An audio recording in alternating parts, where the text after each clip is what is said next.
प्यारे बच्चों, 12th class electrostatics का ये 12th वीडियो है। बहुत महत्वपूर्ण वीडियो है।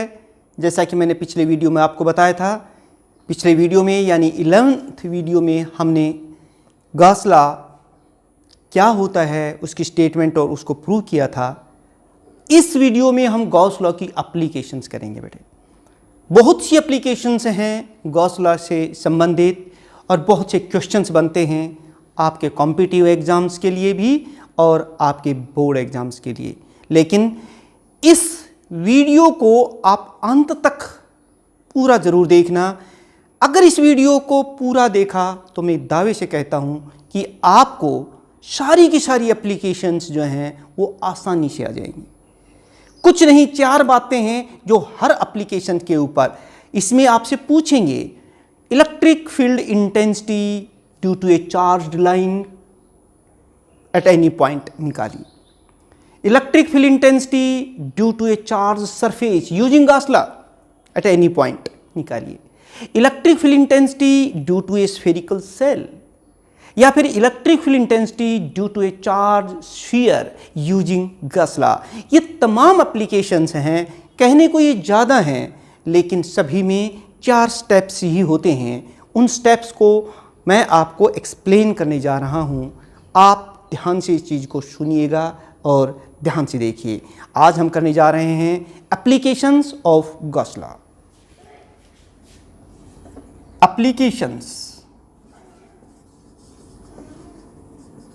एप्लीकेशंस ऑफ गॉस लॉ या फिर गॉस थ्योरम। और पहली ही एप्लीकेशन जो हम लोग यहाँ कर रहे हैं वो है, ये देखिए, इलेक्ट्रिक फील्ड इंटेंसिटी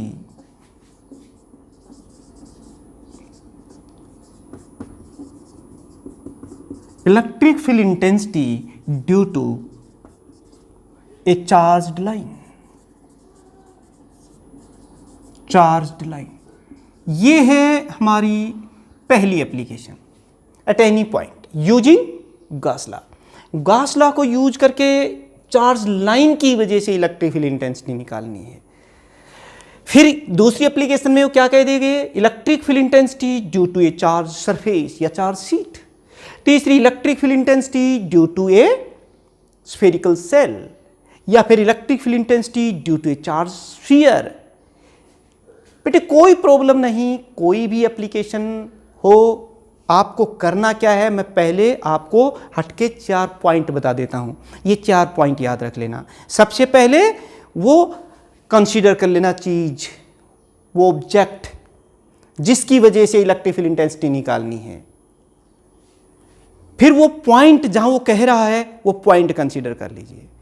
फिर ये देखिए कि मान लो वो जो ऑब्जेक्ट है वो तो बहुत बड़ा है, जैसे चार्ज लाइन तो बहुत बड़ी होगी, लेकिन थोड़ा सा हिस्सा मान लो आपको दिखाई दे रहा है, उससे कोई चीज़ निकल रही है चारों तरफ, यानी इलेक्ट्रिक लाइन ऑफ फोर्स। वो उस पॉइंट तक पहुंचते पहुंचते किस टाइप की आकृति लेती होगी वो बना लीजिए। वो आपका गॉसियन सरफेस हो जाएगा। उस गॉसियन सरफेस में से कुल इलेक्ट्रिक लाइन्स ऑफ फोर्स जितने भी सरफेस आपको दिखाई दे रहे हो ना, उसमें से आप अलग अलग इलेक्ट्रिक फ्लक्स निकाल के जोड़ कर देना। वो क्या आ जाएगा, टोटल इलेक्ट्रिक फ्लक्स आ जाएगा। एक तो ऐसे निकाल दिया आपने, और दूसरा एक और तरीका है, ये देख लीजिए उस गॉसियन सरफेस में कुल चार्ज कितना है, उसमें 1/ε नोट से मल्टीप्लाई कर दीजिए। गॉस लॉ यही तो कहता है, उससे भी इलेक्ट्रिक फ्लक्स आ जाएगा। यानी कि टोटल इलेक्ट्रिक फ्लक्स आपने 2 तरीके से निकाल लिया। आंसर तो यही भी आया ना, क्योंकि एक ही तो चीज़ निकाली आपने। उन दोनों को इक्वेट कर दीजिएगा। इलेक्ट्रिक फील्ड इंटेंसिटी को एक तरफ कर दीजिए, बाकी सारी चीज़ दूसरी तरफ ले जाइए, आ गई आपकी इलेक्ट्रिक फील्ड इंटेंसिटी। बस इतना ही करना है। ये 4 स्टेप जो हैं वो आपको याद रखने हैं। चलिए मुझे बताते जाइए, मैं लिखता जाता हूँ। पहली एप्लीकेशन हम लोग करने जा रहे हैं, electric field intensity due to a charge line. तो कंसीडर ए चार्ज लाइन, ये देखिए, consider a charge line of linear charge density lambda. Let lambda is the linear charge density, यानी चार्ज पर यूनिट लेंथ, इसके ऊपर unit length पर इतना charge, ये linear charge density है। P इज एनी पॉइंट जहां हमें इलेक्ट्रिक फील्ड इंटेंसिटी निकालनी है at distance r from the charge line. अब ये लाइन तो बहुत बड़ी है, मैंने बताया था। मान लो आपको इसका सिर्फ इतना सा हिस्सा दिखाई दे रहा है L लेंथ का, ये लाइन ऐसे है, ये है लाइन, इतनी दिखाई दे रही है बस, और इसमें से क्या निकल रही है, क्योंकि पॉजिटिव चार्ज है तो इसमें से इलेक्ट्रिक लाइन्स ऑफ फोर्स निकल रही हैं, और वो चारों तरफ से निकल रही हैं। जरा सोचिए वो किस टाइप की शेप लेंगी, अपने आप सोचिए। यहां से निकल करके और P पॉइंट तक जाएंगी तो किस टाइप की आकृति ले लेंगी, वो एक सिलेंड्रिकल शेप ले लेंगी। तो draw a cylinder through the point P as a Gaussian surface. ये देखिए, draw a cylinder through this point P as a Gaussian surface. ये हो गया बेटे, आपने एक सिलेंडर कंसीडर कर लिया इस तरह से, देख, ठीक है बेटे। क्योंकि जब हम गॉस लॉ यूज करते हैं तो क्लोज सरफेस का होना जरूरी है, तो इसके चारों तरफ से जब जो इलेक्ट्रिक लाइन्स ऑफ फोर्स निकलेंगी तो क्या होंगी, वो एक गॉसियन। और इसकी लेंथ कितनी है, L is the length of this cylinder, और इसका रेडियस कितना है ये तो आपने देख ही लिया है, R is the radius, R radius है, यहां से यहां तक ये रेडियस कितना है, R। अब मुझे क्या करना है, मैंने आपको बताया था ना, एक स्टेप तो हमारा पूरा हो गया। अगला स्टेप में क्या करेंगे, हमें इलेक्ट्रिक फ्लक्स निकालना है। पहले अपना जो एक अभी पिछले वीडियो में हमने देखा था इलेक्ट्रिक फ्लक्स निकालना किसी क्लोज सरफेस, वो निकाल लेते हैं। कितने सरफेस नजर आ रहे हैं आपको यहाँ पर, देखिए ये सिलेंडर है मान लो, तो एक ये और एक गोल वाला, ये एज सरफेस है, ये भी एज सरफेस है, और ये कर्व्ड सरफेस है। 1 2 3, ये दोनों एज सरफेस है और ये कर्व्ड सरफेस है। इन सब में से हम ये देखेंगे इसमें से कुल इलेक्ट्रिक लाइन्स ऑफ फोर्स कितनी गई, इसमें से कितनी गई, और कर्व्ड सरफेस में गई, उन दो तीनों को हम ऐड कर देंगे तो टोटल इलेक्ट्रिक फ्लक्स आ जाएगा। पहला काम तो हम यही करते हैं। चलिए शुरुआत करते हैं। पहले मान लेते हैं, जैसे सपोज कीजिए हम इस सरफेस की बात करेंगे तो यहाँ एक छोटा सा स्मॉल सरफेस एलिमेंट कंसीडर कर लीजिए। हर जगह जिस भी सरफेस में निकालने पहले उसमें से स्मॉल सरफेस एलिमेंट कंसीडर कर लीजिए और फिर पूरे के लिए इंटीग्रेट कर देंगे। और फिर इसका यूनिट वेक्टर किधर होगा इसकी, क्योंकि ये सरफेस ऐसे है ना, तो यूनिट वेक्टर किधर होगा, इसकी डायरेक्शन क्या होगी सरफेस की, छोटे से की इधर, small surface, this is the direction. और प्यारे बच्चों, इलेक्ट्रिक फील्ड इंटेंसिटी की डायरेक्शन यहाँ क्या होगी, वो किसकी वजह से हो, तो चार्ज लाइन की वजह से है ना। तो यहां से इलेक्ट्रिक लाइन्स ऑफ फोर्स ऐसे चलेंगी तो सीधी जाएंगी ना, तो ये तो इलेक्ट्रिक फील्ड इंटेंसिटी होगी बेटा, ये E होगी, कोई बात नहीं। ds इज दी, लिख देना ये पहले, स्मॉल सरफेस एलिमेंट, और n क्या है, n is the unit vector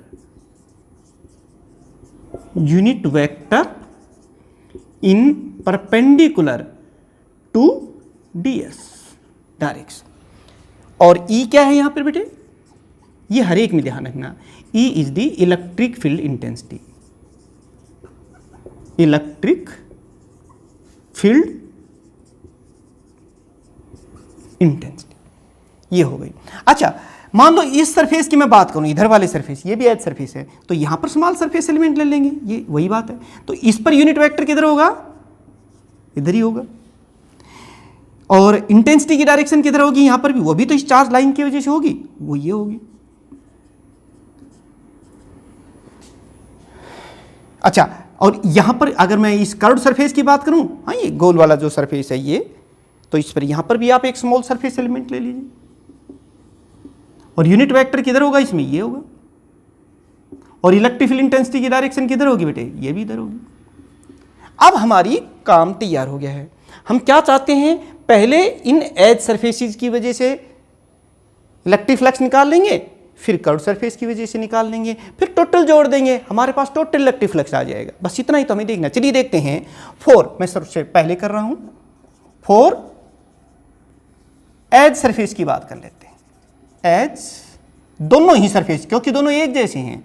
आप देखिए, for edge surfaces E and N are perpendicular to each other. ये देखिए दोनों में ही कितने डिग्री का एंगल है, 90 डिग्री का। ई आप लिखेंगे for edge surfaces E N are perpendicular to each other, ये एक दूसरे के परपेंडिकुलर है। देयरफॉर थीटा इजिकल टू कितना हो गया बेटे इनमें, 90 डिग्री। तो फिर जो कोस थीटा आएगा हमारे पास वो कितना हो जाएगा, कोस 90 इजिकल टू 0। तो electric flux linked with this edge surfaces कितना हो जाएगा, मैं ये लिख देता हूं इसको, electric flux linked with the edge surface, वही अपना बेसिक मास्टर फार्मूला। ये देखिए E dot N D S, या फिर इसको आप कैसे लिख सकते हैं, E डी एस कोस 90, और कोस 90 कितना होता है बेटे, 0। तो इलेक्ट्रिक फ्लक्स कितना आ गया, electric flux linked with the edge surface. भाई देखिए इलेक्ट्रिक लाइन्स ऑफ फोर्स तो ऐसे निकल रही हैं चारों तरफ, तो कोई लाइन इसमें से होके क्यों जाएगी, ये तो सीधी जा रही हैं, इसका मतलब इस सरफेस में से कोई electric lines of force pass नहीं हो रही, इसमें से भी कोई नहीं हो रही।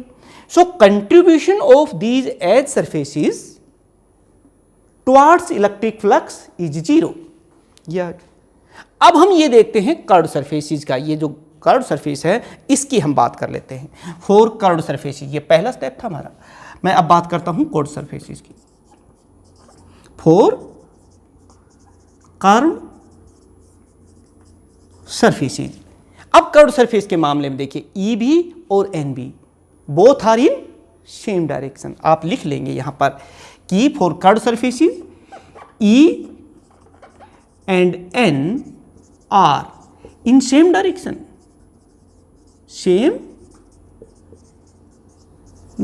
देयरफॉर एंगल कितना हो गया बेटे इनके बीच में, 0 डिग्री। ई और एन के बीच में कितने डिग्री का एंगल हो गया, 0, सेम डायरेक्शन में है ना, इसलिए therefore electric flux linked with the curved surface कितना हो जाएगा, हम यहां लिखेंगे electric flux linked with the curved surface, curve, हाँ बेटे बताइए कर्व्ड सरफेस में से कितना हो जाएगा, यहां पर मैं इसको डबल डैश से लिख देता हूं, वही हमारा master formula E N dot D S कह दीजिए या फिर E D S cos theta. और कोस थीटा कितना है, कोस 0। कोस 0 कितना होता है बेटे, थीटा 0 है ना, तो फिर cos theta equal to cos 0 equal to 1, यानी कि ये 1 हो जाएगा। और हमारे पास जो इलेक्ट्रिक फ्लक्स आएगा बेटे वो आएगा E into D S. Electric field intensity being constant हम बाहर ले रहे हैं और इनको लिख दिया ऐसे, ये सिंपल प्रोडक्ट है। अब देखिए ये तो स्मॉल सरफेस एरिया है, हम पूरे कर्व्ड सरफेस जो कि सिलेंडर है, तो इस पूरे सिलेंडर गॉसियन सरफेस जो है इसके कर्व्ड सरफेस का सरफेस एरिया कितना होता है, किसी सिलेंडर का सरफेस एरिया कितना होता है, 2 पाई आर, आर तो इसका रेडियस है और एल लेंथ है, तो इसको क्या कहोगे आप। बट आप एक बात यहां लिखेंगे कि ये जो सरफेस एरिया है ये कितना है, D S equal to 2 pi R into L. 2 pi R H होता है ना पृष्ठीय क्षेत्रफल, तो फिर हम इसको कैसे लिखेंगे बेटे, ये देखिए टोटल इलेक्ट्रिक फ्लक्स हमारे पास कितना हो जाएगा, E into 2 pi R L. This is the electric flux linked with the curved surface, and electric flux linked with the edge surface कितना है, 0। तो फिर total electric flux linked with this Gaussian surface, पूरा इसमें से चारों तरफ कुल कितना इलेक्ट्रिक फ्लक्स बनता है वो देख लीजिए। Total electric flux linked with the Gaussian surface it is equal to जो एज सरफेसेज हैं वो प्लस जो कर्व्ड सरफेस है वो, दोनों को ऐड कर दीजिए तो क्या आ जाएगा बेटे, ये देखिए electric flux is equal to 0 plus 2 pi R. ये देखिए आपके पास क्या है, ये तो 0 था 5 डैश की वैल्यू, और इसकी वैल्यू कितनी है, E into 2 pi R into L, ये आ गई। ये आगे अब हमारे पास इसका जीरो का कोई मीनिंग नहीं है, तो ये टोटल इलेक्ट्रिक फ्लक्स आ गया बेटे इक्वेशन 1। एक तरीके से तो हमने इलेक्ट्रिक फ्लक्स निकाल दिया, मैंने बताया था ना आसान सी बात है। एक तरीका और है, कहेंगे कि सर ये तो गॉस लॉ की एप्लीकेशन थी, हमने गॉस लॉ को तो लगाया ही नहीं यहाँ पे, अब लगाने जा रहे हैं। एक और तरीके से हम इलेक्ट्रिक फ्लक्स निकाल लेते हैं दोनों, क्योंकि रिजल्ट्स तो सेम ही होंगे। तो फिर क्या करेंगे, एक और तरीके से निकालते हैं। अब कोई हमें यह बता दे कि इसके अंदर चार्ज कितना है, तो उस चार्ज को 1/ε0 से मल्टीप्लाई कर देंगे और हमारे पास एक और इलेक्ट्रिक फ्लक्स आ जाएगा। तो चलिए देखिए, बता सकते हो इसमें चार्ज कितना है, और तो कहीं कुछ है ही नहीं, चार्ज लाइन ही तो है। ये यहां से यहां तक की लेंथ है, कितनी है L। Charge per unit length कितना है लैम्डा, लीनियर चार्ज डेंसिटी है ना ये इस चार्ज लाइन की। तो फिर L यूनिट लेंथ पर लैम्डा चार्ज है, तो L लेंथ पर कितना चार्ज होगा लैम्डा इंटू L। तो total charge in close surface कितना हो गया, टोटल चार्ज हमें पता चल गया कितना है, Q is equal to lambda into L। ये क्या है, the total charge inside this closed surface. फिर तो हम गॉस लॉ लगा सकते हैं, using Gauss law, using Gauss law. बताइए, electric flux linked with the close surface, ये हो जाएगा Q/ε0, और Q के स्थान पर क्या लिखेंगे λ/ε0, क्योंकि हमें पता था। अब देखिए दोनों का लेफ्ट साइड बराबर है, एक ही तो चीज है, तो फिर दोनों का राइट साइड भी बराबर होगा। ऑन इक्वेटिंग इक्वेशन 1 और 2, इन दोनों इक्वेशंस को अब आप इक्वेट कर दीजिए, क्योंकि दोनों का लेफ्ट साइड बराबर है तो फिर दोनों का राइट साइड भी बराबर होगा बेटे। तो चलिए मैं लिख रहा हूं E, ये देखिए E इंटू 2πr/L, ये तो है ये, और इसका कितना है, it is equal to λL/ε0। कोई बात ही नहीं है, जो कटता है उसको तो काट दीजिए, L से L कैंसिल हो गया। और मैंने क्या कहा था, हमें करना क्या है, हमें इलेक्ट्रिक फील्ड इंटेंसिटी निकालनी है। तो भाई इलेक्ट्रिक फील्ड इंटेंसिटी को एक तरफ रख लो, बाकी सारी चीज़ों को दूसरी तरफ ले जाइए। चलिए E को इधर रख लिया, बाकी सारी चीज़ों को दूसरी तरफ ले लिया, और अब कितना आ गया, ये हो गया हमारे पास λ/2π, ये देखो 2πε0r। ये देखिए this equation gives the electric field intensity at any point due to a charge line, और ये किससे ड्राइव किया हमने, यूजिंग गॉस लॉ। और प्यारे बच्चों एक बात मैंने हमेशा आपको बताई है कि अगर ये किसी मीडियम में है तो फिर इस ε0 के साथ साथ में उस मीडियम का डाइलेक्ट्रिक कांस्टेंट भी आ जाएगा। लिख देना डाइलेक्ट्रिक कांस्टेंट या फिर relative permittivity of that particular medium, ये और आ जाएगा बेटे। ये देखिए मैं बात कर रहा था, ये डाइलेक्ट्रिक कांस्टेंट है, ये तब आएगा जब ये किसी मीडियम में चार्ज लाइन हो, और नहीं है तो ये देखिए फ्री स्पेस है तो कोई बात ही नहीं है। तो this equation gives the electric field intensity due to a charge line. एक और बात बेटे आप देख करके बताएंगे आप मुझे कि electric field intensity is universally proportional to the distance. जैसे जैसे हम आगे जाएंगे, दूर जाएंगे इस लाइन से, इलेक्ट्रिक फील्ड इंटेंसिटी डिक्रीज होती चली जाएगी और ये आ जाएगी। कहाँ पे जीरो होगी ये देखना। ये देखिए एक और चीज़ हमें पता चल गई कि if R is infinity then electric field intensity will be zero, क्योंकि something upon zero it will becomes infinite zero. तो जब डिस्टेंस इन्फिनिटी हो जाएगी तो इलेक्ट्रिक फील्ड इंटेंसिटी जीरो। ये था बेटे, ये एक एप्लीकेशन नहीं बेटे, कोई भी एप्लीकेशन हो यही 4 स्टेप आपने लगाना है। अगले स्टेप की चलिए आप खुद ही बताते जाना, और मैं करता जाता, उसमें समय लगने वाला नहीं है, इसमें तो थोड़ा आपने समय लगाया है, थोड़ा सा समझा है। अब देखिए अगला यही स्टेप नेक्स्ट एप्लीकेशन हम लोग करने जा रहे हैं, और आप तुरंत 5 मिनट के अंदर उस एप्लीकेशन को खुद ही कर देंगे। तो मुझे बताते जा। और surface, charged surface using Gauss law, क्योंकि ये गॉस लॉ की एप्लीकेशन है। चलिए तुरंत शुरुआत कीजिए। कंसीडर ए चार्ज्ड सरफेस, जो पहले लाइन थी तो लाइन कंसीडर की थी, अब सरफेस है तो हम सरफेस कंसीडर कर लेते हैं। Consider a charge surface of surface charge density is this. ये है हमारा चार्ज पर यूनिट एरिया, क्योंकि वो लाइन थी तो चार्ज पर यूनिट लेंथ ले रहे थे, ये सरफेस एरिया है, तो हमने is the surface charge density, surface charge density यानी कि charge per unit area. P is any point eight distance R, और ये शीट भी बेटे बहुत बड़ी शीट है मान लो, और हमें ये पूरी शीट नहीं दिखाई दे रही, जैसे लाइन नहीं दिखाई दे रही थी ना, ये पूरी शीट नहीं दिखाई दे, इसका कुछ हिस्सा हमें दिखाई दे रहा है। मान लो हमें सिर्फ इतना हिस्सा दिखाई दे रहा है, तो इसमें से, इस हिस्से में से थिन शीट है ये, इलेक्ट्रिक लाइन्स ऑफ फोर्स अगर निकलेंगी ऐसे तो ये ऊपर भी जाएंगी नीचे भी जाएंगी, तो एक आकृति एक से ये वाला construct cylinder through this point P as a Gaussian surface. फिर वो सारी बातें जो वहां भी लिखी थी वो यहां पर भी लिख दीजिए कि let ds is the small surface element, surface element वहां पर भी आपने लिखा था n is unit vector normal to ds, और E क्या लिखा था, E is the electric field intensity.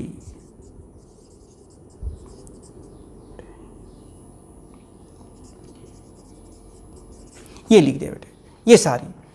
अब मैंने क्या कहा था कि भाई अब हमें क्या निकालना है, इलेक्ट्रिक फ्लक्स निकालना है इस गॉसियन सरफेस में से। और वो कैसे करेंगे, कितने सरफेस नजर आ रहे हैं, दो तो एज सरफेस हैं और एक ये कर्व सरफेस, सिलेंडर ही है, दो तो एज सरफेस है और एक कर्व सरफेस है। इस बार सिलेंडर ऐसे है। चलिए शुरुआत करते हैं हम यहीं पर, यहां पर let ds is the small surface element, हर एक जिस सरफेस में से। तो बताइए यूनिट वेक्टर किधर होगा, इसमें इधर होगा, बिल्कुल this is the unit vector normal to this surface, ये ds है। अच्छा बता सकते हो यहां पर इलेक्ट्रिक फील्ड इंटेंसिटी की डायरेक्शन क्या होगी, वो तो इस पॉजिटिव चार्ज की वजह से होगी ना, तो वो ये होगी, ये इलेक्ट्रिक फील्ड इंटेंसिटी होगी। अच्छा मैं इसकी बात करूं तो भाई इसमें भी तो देखना पड़ेगा ना, कुछ लाइनें इसमें से भी जा रही हैं, इलेक्ट्रिक फ्लक्स यहां भी बन रहा है। तो चलिए ds is the small surface element, n is the unit vector, इसके नॉर्मल ये होगा, और यहां से इलेक्ट्रिक लाइन्स ऑफ फोर्स ये नीचे की तरफ है सीट में, अगर सीट ऐसे है तो ये ऊपर थी और ये नीचे की तरफ है, तो this is the electric field intensity बेटे, ये भी आपने देख ली।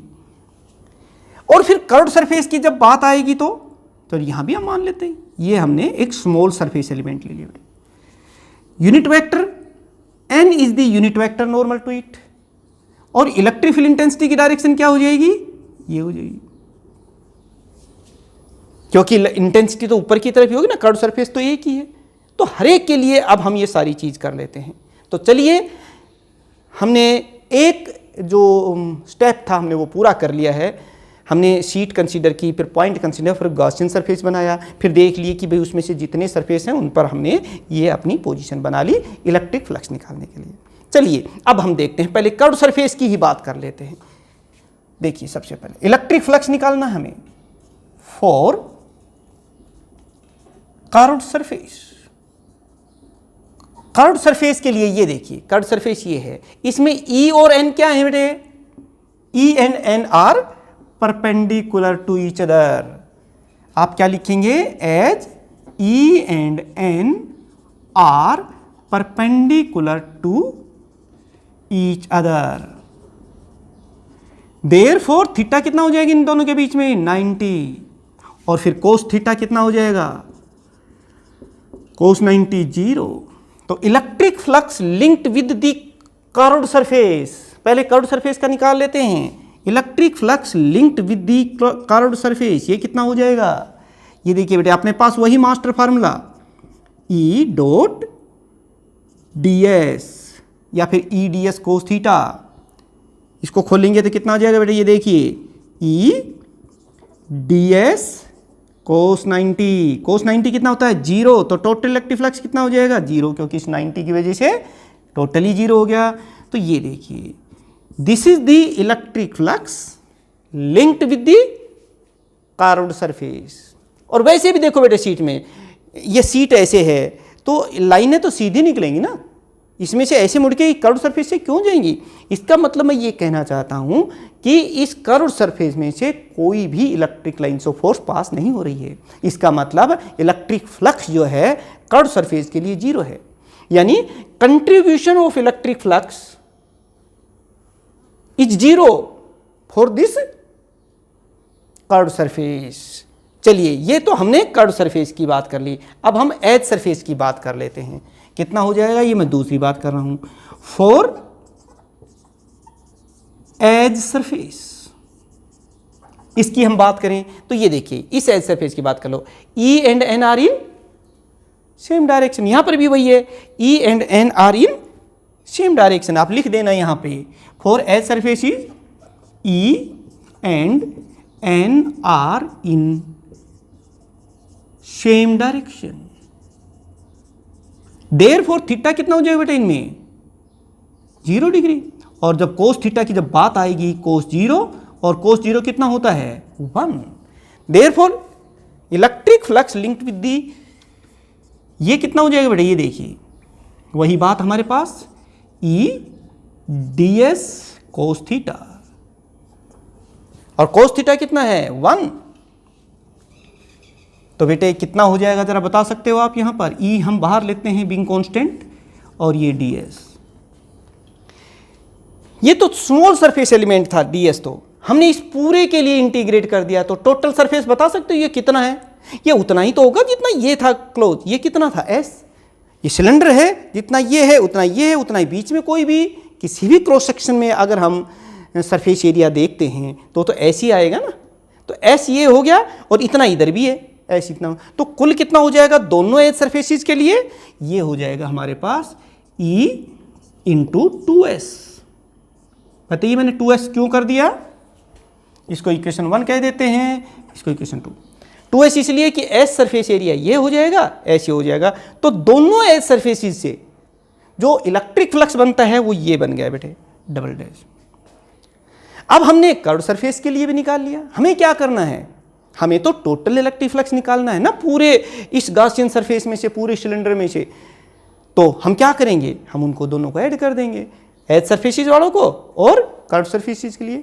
देयरफॉर अब हम लिखेंगे total electric flux linked with the Gaussian surface.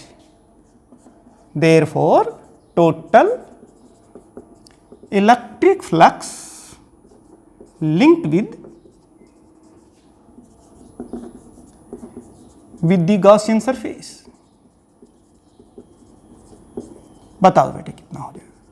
अब तो आप बता ही सकते हैं, ये हो जाएगा हमारे पास फाई ई डैश, ये था कर्व्ड सरफेस के लिए, प्लस एज सरफेसिस के लिए, दोनों के लिए एक साथ ही कर दिया है।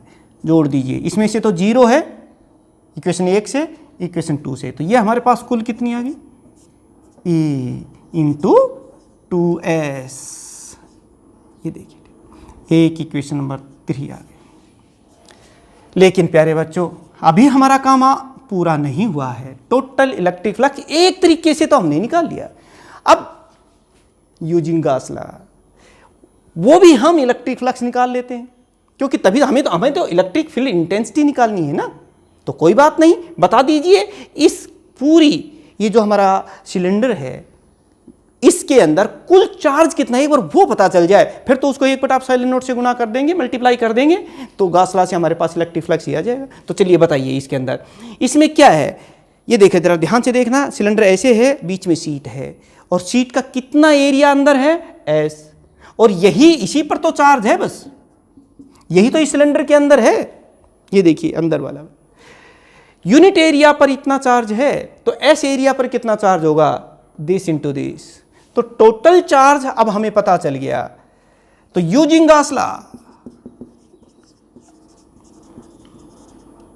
लॉ यूज कर दीजिए बेटे, कितना हो जाएगा, ये हमें पहले से ही पता है, हमें पता है Q/ε0, बट Q कितना है, Q कितना बताइए, Q तो आपको पता होना चाहिए ना, ये है चार्ज पर यूनिट एरिया, इसको एस से मल्टीप्लाई कर दिया तो ये हो जाएगा sigma into S by epsilon not. ये आ गया हमारे पास इक्वेशन नंबर 4। दोनों का लेफ्ट साइड बराबर है, एक ही चीज़ दे रही है दोनों इक्वेशन 3 और 4 में। तो हम क्या करें, हमारा मकसद क्या था, इलेक्ट्रिक फील्ड इंटेंसिटी निकालना। इन दोनों को इक्वेट कर दो और ई को एक तरफ रख लो जो हमें निकालना लेफ्ट साइड में, और बाकी सबको राइट साइड में ले जाइए। ऑन आप यहां लिखेंगे on equating equation 3 and 4 we write. देखिए 3 में क्या लिख रहे हैं हम, E into 2s is equal to sigma S by epsilon naught. जो कैंसिल होता है उसको कैंसिल कर दीजिए और फिर हमारे पास रिजल्ट आ जाएगा E is equal to sigma upon 2 epsilon naught. This equation gives the electric field intensity due to a charge sheet using Gauss law. This is another important application of the Gauss law. और फिर मैंने बताया कि अगर ये seat किसी medium में है तो फिर जहां भी एप्सिलॉन नॉट है उसके साथ में उस मीडियम का डाइलेक्ट्रिक कांस्टेंट भी आ जाएगा, क्योंकि अगर वो मीडियम देगा तो फिर डाइलेक्ट्रिक कांस्टेंट भी देगा, ये आपको पता होगा तो वो लगा देंगे। और अगर नहीं है, फ्री स्पेस है, वैक्यूम है, तो फिर ये। तो इस तरीके से बेटे this equation 5 gives the electric field intensity due to a charge sheet using Gauss law। एक और चीज देखिए आप, आपने यहां कहीं आपको R नजर आ रहा है, कहीं नहीं यार। जैसे लाइन के केस में देखा था ना, electric field intensity inversely proportional to the distance थी, लेकिन यहां तो कहीं R आया ही नहीं। इसका मतलब जैसे ये सीट है बेटे, इसमें से इलेक्ट्रिक लाइन्स ऑफ फोर्स निकल रही हैं, इलेक्ट्रिक फील्ड इंटेंसिटी ऐसे जा रही, जो यहां है वो यहां भी है, वो यहां भी है और ऊपर भी है। इसका मतलब डिस्टेंस के साथ इलेक्ट्रिक फील्ड इंटेंसिटी चेंज नहीं हो रही। हम देख रहे हैं it is independent of the distance, therefore electric field intensity remains same और constant everywhere due to a infinite charge sheet, thin sheet. ये दिस इज दैट रिजल्ट।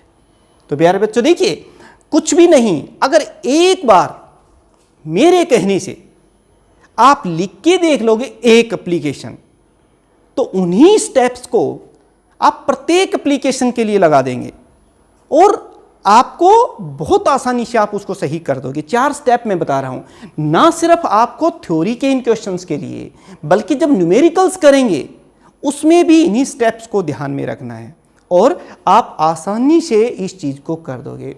आपके फिजिक्स को आसान बनाना, यही मेरा एम है, यही मेरा उद्देश्य है।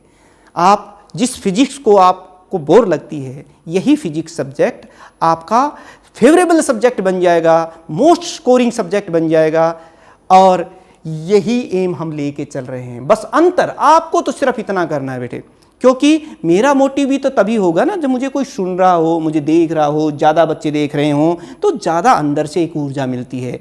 तो आपको तो सिर्फ ये करना है, आज ईमानदारी से अगर आपको कोई चीज़ समझ में आ रही है तो एक एक स्टूडेंट को, कम से कम एक एक स्टूडेंट को आज ही फिक्स करें कि उससे फ़ोन करके उसको और सब्सक्राइब करवाएं और उससे कहें कि ये भी आप देखें। वो आपका एहसान मानेगा कि आपने सही चीज़ इंट्रोड्यूस करवाई है। और प्यारे बच्चों, ऐसे ही ये 4 स्टेप हम नेक्स्ट एप्लीकेशन में भी करेंगे, कोई देर नहीं लगने वाली है बिल्कुल।